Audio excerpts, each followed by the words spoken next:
আমার হাতে মিক্সারের জার, কারণ আমি এখন একটা জিনিস পেস্ট করব। এটা হচ্ছে পটলের দানা। এবার তোমরা ভাবে পটলের দানা কেমন খেতে হবে না হবে, মারাত্মক খেতে হয়, তোমরা ট্রাই করো। আর তোমরা যারা খেয়ে থাকবে তারা জানবে কতটা টেস্টি হয় খেতে। আর এটা আমি একটু রসুন দিয়ে বেটেছি।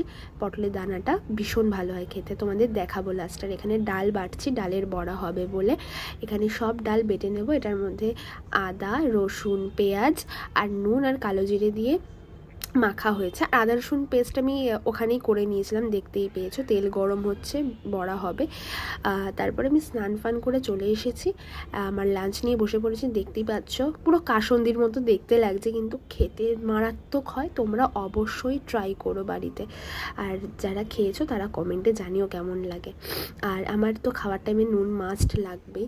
আমার যদি এটা বেশি থাকে আমি 1 থালা ভাত খেয়ে নেবো, বিশ্বাস করো, এতটা টেস্টি হয় খেতে।